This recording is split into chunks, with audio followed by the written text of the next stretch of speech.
Alright, I've raved on about Mickey 2013 and praised it to heaven and back. Now I'll get down to what I feel are the best of the best. A top 10 list. Oh goody. Like most lists, this one is purely opinionated, so don't take everything I say here to heart.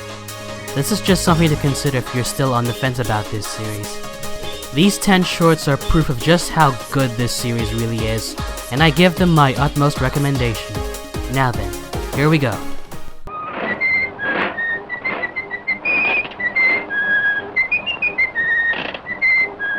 Number 10. Stayin' Cool. I admit that this one might be a bit of an odd choice, but it's still an exceptional pick. It's the hottest day of the year, and Mickey, Donald, and Goofy are in desperate need to, as the title states, stay cool. They attempt all sorts of means of cooling off. They try their luck at a car wash, with an airplane propeller, and even at a butcher. Yikes. Eventually, they end up in the back of an ice cream truck, and they get into their usual shenanigans, which can only end so well for them. It's a simple, fast-paced premise packed with some great laughs all around. What makes this one so good is the different scenarios our lovable trio finds themselves in. They will go to great lengths to beat the heat, and it's just pure hilarity to see how ridiculous they end up. And call me sadistic, but I was cracking up and shocked at the same time when Donald was taken by the butcher. Obviously he doesn't get cleaved here, but still, I was at the edge of my seat. And of course we can't forget this. Okay, Mickey, whatever turns you on. Stayin' Cool is as fast and simple as they come, and that's what makes it awesome. If you're looking for some fun under the sun, then you can't go wrong with this one. Number 9. Gasp. In this short, Mickey finds out that being a pet owner demands a lot of responsibility, as he has to keep his pet goldfish Gubbles hydrated while protecting him from an unwanted visitor. Just like Stayin' Cool, you might find this one a bit questionable as to why it's on this list. A lot of the short doesn't have much by way of plot. It's more about the wacky situations and sight gags than anything, which are amusing as ever. And it is nice to see Mickey care about his animal companion, even though he's something of a klutz in this one. It harks back to the old shorts that featured him and Pluto. Mickey's klutziness is really my only gripe here, and thankfully it's a minor gripe too. Oh, and we also get a special appearance by Figaro from Pinocchio. What else can I say? Gasp will leave you breathless from laughter. Number 8. Bad Ear Day. Alright, now we're getting into the good stuff. This short has Mickey getting ready for an evening out in the city with Minnie. While preparing himself, he runs into complications, and his famous trademark ears dislodge from his head. Now he has to search high and low for them, else he gets an earful from his sweetheart. Remember what I said about Mickey 13's humor being more character-driven this time around, and how it uses its visual style to its advantage? Well, this short is a shining example of that. This episode takes a well-known attribute to Mickey, his trademark circular ears, and really plays around with the concept. The many ways it does so are just ingenious. The bathroom sequence alone should be enough of an indication. I don't think anyone would have thought that Mickey's ears also acted and behaved like hair. I especially lost it when the ears were being used as pucks for an ice hockey game. Which leads us to this scene. So, are we just going to ignore the fact that this is basically an outside interference on Mickey's part? Or the fact that those ears look nothing like hockey pucks? No? Okay then. You may or may not have noticed this, but this short also bears some similarities to an old Mickey short, Mickey's Delayed Date, from 1947. Both stories involve Mickey trying to make it to Minnie for some special evening they have planned, and running into a couple of hiccups on the way. Hell, they both begin the same way, with Mickey lounging around in his living room. However, the shenanigans are played up more in Bad Ear Day, and just by saying that, I think that Bad Ear Day is a more realized version of Mickey's Delayed Date. Also, Clara Cluck, opera singer.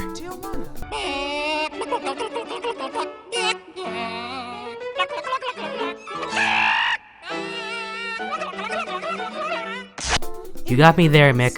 Moving on. Number 7. Do Meanie. I apologize for the terrible French accent. Minnie's plans for a romantic dinner with Mickey hit a roadblock when she applies too much of her heady perfume, and the scent ends up alluring the entire town. Like Bad Ear Day, this short is another shining example of this new series' character-driven humor. The character in question here is, of course, Minnie Mouse. You know how it is with a character like her.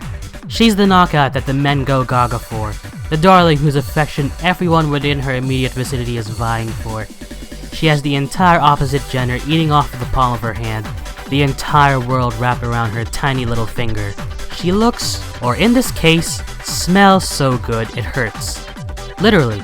In all honesty, we've seen a lot of the whole female character pursued by men, much to her exasperation angle to death. Two animated examples off the top of my head are Olive Oil and Penelope Pussycat. We all know how the routine goes. Female character enamors a whole group of people in a 5-block radius. The attention she gets ranges from charming to disconcerting to annoying, all the way to terrifying. Female character tries to find a way to get these people off her back, and usually does so by some desperate measure. And as an added little bonus, female character's love interest is left speechless at what she ends up looking like in the end. A big reason why this short has made it on this list is the fact that this was a long time coming. You'd think that Minnie Mouse would have had a plotline like this written for her, but no. I guess it might have had something to do with gender-based double standards. Men can endure slapstick, but women can't. Because God forbid that a girl pratfalls or gets hit in the face with a cream pie. But I digress. What we have here is a plethora of disasters for Minnie.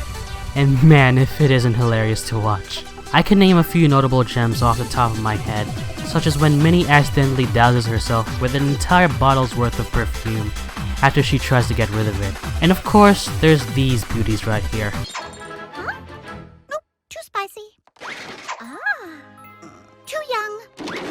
Oh, too much. What am I going to wear? What am I going to wear? What am I going to wear? Oh, a classic. Do Meanie is filled to the brim with laugh-worthy, intoxicating moments. Number 6. Ghoul Friend. One thing that somewhat bothers me about the new series is the lack of shorts that coincide with holidays. It's been, what, more than 2 years now? And we still haven't had a Christmas special yet. Looks like we'll have to wait until the end of 2016 for that. Going off on that tangent, we have Ghoul Friend, which aired on the Disney Channel as part of a Halloween event throughout the month of October. During an afternoon drive, Mickey's car breaks down in the middle of a cemetery and finds himself unable to fix it. Things go from bad to worse for him as an undead assailant, Goofy, gives chase to him across the cemetery. I love the atmosphere in this short. This is easily the darkest Mickey 13 short yet. It's the right combination of scares and gags. We have very dramatic build-ups, false senses of security, hideous close-ups of zombie Goofy, and a very well done musical score consisting of scare chords and high-pitched violin strings.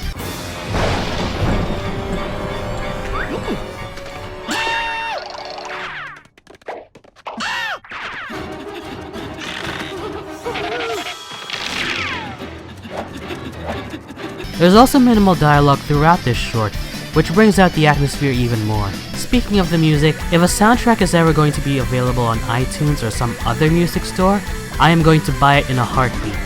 Just saying, it's that good. Anyway, back on topic. What a lot of recent horror genre outings fail to capture is a proper sense of dread. These days it seems that jump scares automatically equal scary. Let's talk a little about Zombie Goofy.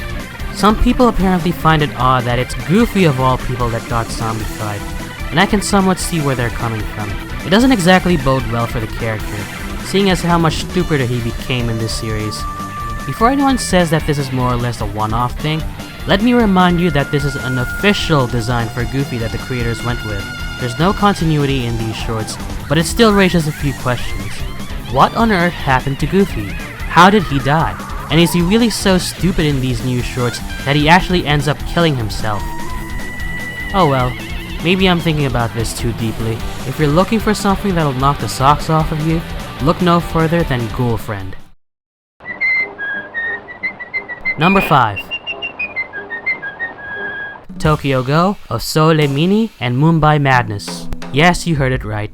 We have a 3-way tie for number 5. I might have cheated on this list just a little bit. The reason I put these three together in the same spot is the similarities between them. They all take place in exotic locations and represent these places as what they truly are, as opposed to just slapping some random country's name onto a place that could more or less be just America for all we know. Let's start with Tokyo Go. In Tokyo, Japan, Mickey has to make his way to work as a train engineer at a local park. But before he can get there, he has to first endure the hustle and bustle of the ever-active city.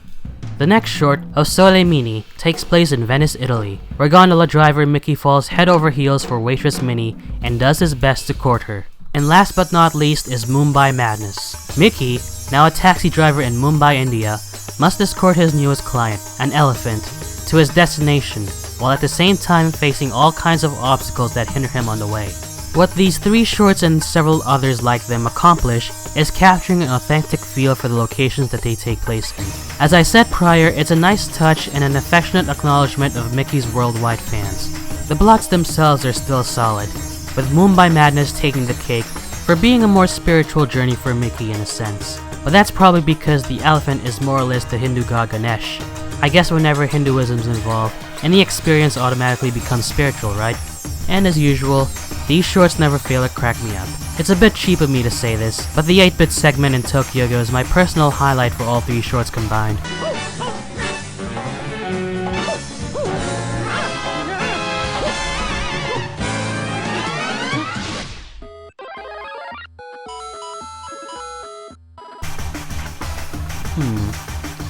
Those sound effects must be royalty free. I gotta get my hands on them. Can anyone confirm this? Tokyo Go, Do Meanie, Mumbai Madness. They'll take you on a trip around the world that will leave yours enchanted for days to come. Number 4. Adorable Couple. Here we have our first semi-musical, and I say semi because the entire episode isn't comprised of musical numbers. I'd say 60% of it is singing, and the rest is regular dialogue. Thank God for that, right? But anyway, this short involves the romantic dynamic between both mice and both ducks. As you'd expect, Mickey and Minnie are absolutely smitten with each other. What you probably didn't expect is Donald and Daisy acting vitriolic. And by vitriolic, I mean just going...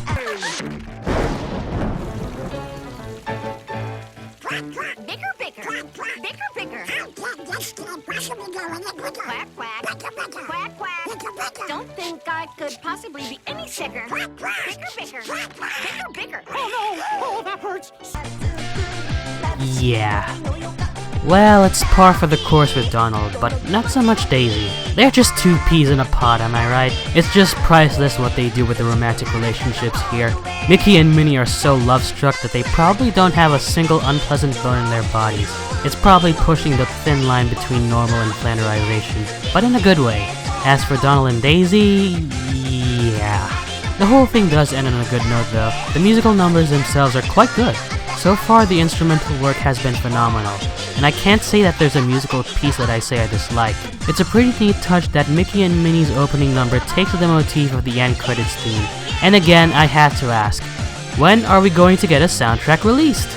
As for the lyrics, they're cheesy and diabetes-inducing, but well put together. Nothing profoundly deep, but plenty of fun to listen to. And obligatory Disney character cameo in 3, 2, 1. Oh, hi Beast and Belle. How you guys doing? See that? That's how you do a parody. You don't need to completely destroy a well-established character to get a laugh. Adorable Couple will work its way into your heart and fill you with saccharine, lovey-dovey goodness. Number 3. Black and White. If you want animation overdose, look no further than this beauty right here. Mickey tries to muster the courage to see the newest horror flick without losing face in front of Minnie. It doesn't bode very well for him, as he gets so scared that he becomes white as a ghost. Literally. Now he must chase down his black coat and sit through the rest of the movie somehow. On a technical level, this is easily the most impressive Mickey 13 short so far. It really encapsulates the talent of the animation team and what they can accomplish. The motions are crisp and fluid, both with Mickey's coat and Mickey himself. And don't forget about that monochrome chase scene. Beautiful, isn't it? But sight gags aren't all there are to this short. I gotta make it through the rest of this scary movie! Scary movie! Hey, get Wait, can we hear that again? Hey, get back here! How did that... Nah, forget it. I won't question it. Also, maybe it's just me, but I'm getting some Eddie Brock vibes from this last scene here. Weird, considering that Spider-Man is a Marvel property, and Marvel is a Disney property. Going meta for the win, I guess. Speaking of going meta, you see that movie poster over there? Let's zoom in on that a little. A little more. A little more, if you please. Let's see, what does it say? Raoul Prudish. Having a little ego stroke, aren't we, Paul? You sneaky little fox, you. Actually, I'll give you a pass for that. You've earned it. Especially when you've made an episode this damn good. Black and White is an animation acid trip that I give my utmost recommendation for. If you haven't seen it, go do it ASAP. Number 2. Potato Land. This is one of the 2 shorts that are 7 minutes in length, as opposed to the usual 3 minutes and 45 seconds, the other one being Wonders of the Deep. And here's another piece of trivia for you to wrap your heads around. This cartoon aired on the 18th of November. Now, what makes this day special, you ask? Well, let's pay a visit to our good old friend Google. Let's see, search November 18th. Huh, would you look at that? This day just so happens to be the day that Steamboat Willie was released in theaters, and it's also officially considered by Disney to be Mickey's birthday. Coincidence? I think not. Potato Land is the first of 3 shorts so far to be shown on the 18th of November, and is later on succeeded by Mickey Monkey and Feliz Cumpleaños. An interesting point about this pattern is that these 3 shorts are from 3 different seasons, with Feliz Cumpleaños being the newest of the 3. I'm suspecting that this is going to be an ongoing tradition for this series, and if so, I openly welcome it. Anyway, onto the actual short itself. Mickey, Donald, and Goofy go on a road trip to visit an amusement park that the latter is familiar with since his childhood, known as Potato Land. Unfortunately for Mickey and Donald, Goofy doesn't realize that Potato Land is in fact the state of Idaho, the #1 potato destination of America. Refusing to let his friends' dreams come plummeting into tiny pieces, Mickey, along with a disgruntled Donald, decide to put their blood, sweat, and tears into turning Goofy's fantasy into a reality. The very next day, Goofy awakens to the fabled Potato Land, and it is exactly what its name suggests. Mickey and Donald then lead their friend across the hastily put together amusement park, but find that they may have bitten off more than they can chew.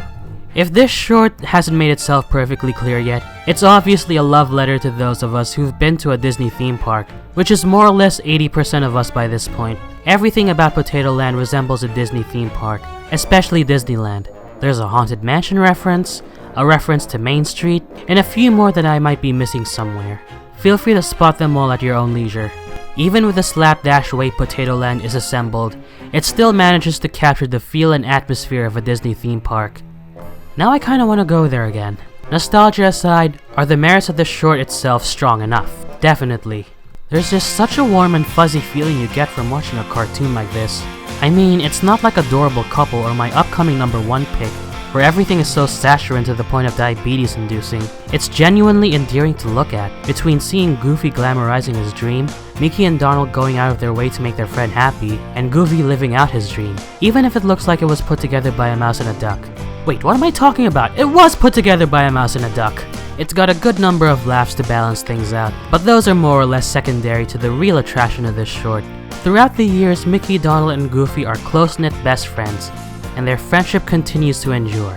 Outings like this serve as a testament of that friendship. We did it because he... Well, because we... We wanted to make your dream come true. Well, gosh, fellers. Potato Land might have been a dream, but our friendship is real. Potato Land, one heck of a trip down memory lane, with a destination that's more than worthwhile. Here are a few shorts that sadly didn't make the cut in my list, but are still worthy of being brought up. I'll try to summarize each of these shorts in 3 sentences or less, which will include a personal highlight to convince you to go check them out. Ready? Here we go. Spacewalkies. Astronaut Mickey takes Pluto for a walk. In space! After 74 years, they finally make a joke about Pluto the dog and Pluto the former planet. What? Sorry. Come on, Pluto. Pluto? Pluto! You go. My dog, Pluto. Took them long enough. Shifting gears, Mickey is at an impasse with his car about going to the beach. This line. Is that you, Walt? Apparently Walt isn't rolling in his grave anymore. Cable car chaos. Mickey and Minnie are in for the cable car ride from hell in San Francisco, California. Minnie goes "Prodesu" on us. Sheesh, imagine if Pete saw that. A flower for Minnie. Mickey searches high and low for a flower for Minnie. Mickey accidentally interrupts a funeral service. He was a good man? Yes, he was a good man that you didn't know and will never know. Croissant de triomphe. Mickey must race across the streets of Paris, France to deliver a pack of croissants to Minnie. Mickey shatters the famous glass slipper from Cinderella. I've said it before, but here's the truncated version. Tough luck, Cindy. Feliz cumpleaños. In the land of Mexico, everyone gets ready to throw the biggest fiesta ever for Mickey on his birthday. Mickey squares off against 3 evil piñatas. If this doesn't make it to Kingdom Hearts 3, I am going to lose my mind.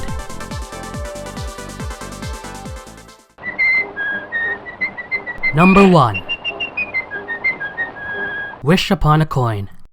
Imagine the loving tribute from Potato Land, the affectionate nods to the Disney animated canon in majority of these cartoons, the fluid and ingenuous animation from Black and White and Bad Ear Day, and the meta-level awareness that encompasses the entire series of shorts. Put all those together, and you get Wish Upon a Coin. Oh my goodness, where do I even begin? This cartoon is phenomenal, plain and simple. It doesn't pull its punches, and delivers only the finest that Paul Rudish and his ragtag band of cartoonists have to offer. We begin with, oh hi Snow White. Alright then. Mickey and Minnie make their wishes at a well, when suddenly, without warning, Pete enters the scene, nabbing every single coin in the well and effectively stealing the wishes of every single person who's paid up. Good to know that throwing coins down a small body of water has really been worthwhile all this time. I wonder if I drop a quarter at my nearby fountain, I'll get that brand new PS4 I've always been wanting. Moving on. Making the deepest wishes in your heart. Dreams coming true, unwavering faith in wonderful things to come. It's the principle that Walt Disney is built around. We've heard it so many times in everything with the Disney name slapped on it. It's existed in the past, it exists today, and it will definitely exist tomorrow. And this short turns that very idea on its head. Okay, I stand corrected. This is how you do a parody. You're aware of what exactly you're parodying, and you do it in such a way that you still retain the essence of what is being parodied. Like with the horror genre, a lot of parodies lately have been completely missing the point of what a parody is. You can make the most stylistic recreation of Rocky Balboa humanly possible and make a total joke out of it, but it won't be faithful unless you recreate the source material beyond just aesthetics. You can make caricatures of characters from Street Fighter, who are more or less caricatures in and of themselves, but if you don't capture even an iota of what defines a series, an iota of who these characters are, any sort of humor that you try to pull off with it isn't going to pan out. Sorry, I got sidetracked for a second there. Back on topic. The parodying in Wish Upon a Coin is just so surreal that it's pretty much DreamWorks caliber comedy. This is something you see out of a Shrek movie. I think everybody needs a big spoonful of sugar. You need to wish upon a star. A dream is a wish your heart makes. Bibbidi bobbidi. Now, one might argue that this is just Disney writing off of DreamWorks' coattails, and it could be, which is kind of ironic since it used to be the other way around. But when the original company itself is behind the parody, the impact instantly becomes greater. It shows how aware Disney is of their own ideas, how transcendent they've become, and how often they've been mocked and derided over the years. They know the jokes exist, and they're getting in on them. They're not afraid to say, hey, we know that our premises can get really ridiculous, so how about we show you exactly how ridiculous we can make them. Speaking of ridiculous, everyone in this short is on full-on ham mode. I mean, there's chewing the scenery and then there's gulping it down in one go. Mickey, Minnie, and Pete? No, they're not chewing the scenery, they're devouring it.